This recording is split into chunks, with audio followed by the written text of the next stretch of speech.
But after that, we have a short notice fight in Pedro Carvalho and JJ Wilson. This fight is a featherweight fight. Pedro Carvalho, let's see who he was supposed to fight. Daniel Wacho, but up comes JJ Wilson on short notice.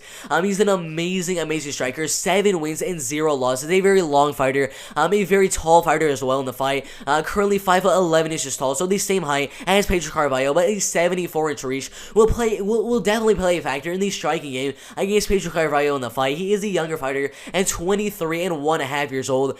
Pedro Carvalho, 25 and 1.5 years old. So no real age advantage, just that reach advantage for JJ Wilson in the fight.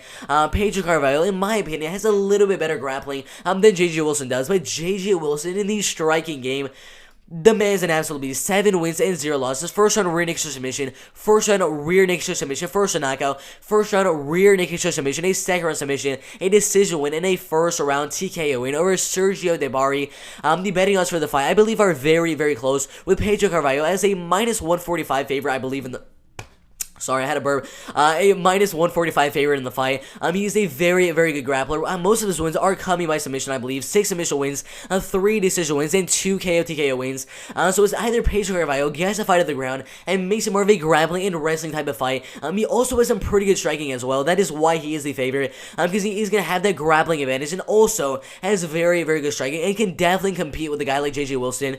But in my opinion, JJ Wilson is going to have that striking advantage. Is going to have the grappling disadvantage, but he does have the 74-inch reach, which in the striking game is a lot in the striking game against Pedro Carvalho. The striking is going to be very even. I will give the edge to JJ Wilson. The grappling also is going to be very, very even. This is a very, very even fight, but you have to take into consideration this fight is a short notice fight. Pedro Carvalho was supposed to be fighting Daniel Wacho, and now on short notice, JJ Wilson will be stepping in.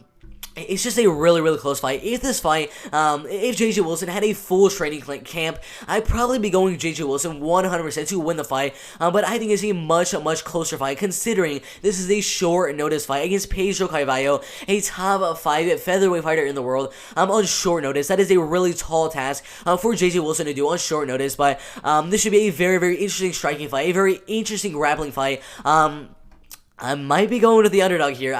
I did say that if this was a if JJ Wilson did have the full camp against Pedro Carvalho, that he would 100% win the fight. But I still think that JJ Wilson is an absolute beast in his striking, has the reach advantage. It's just an amazing striker, has very, very good grappling as well.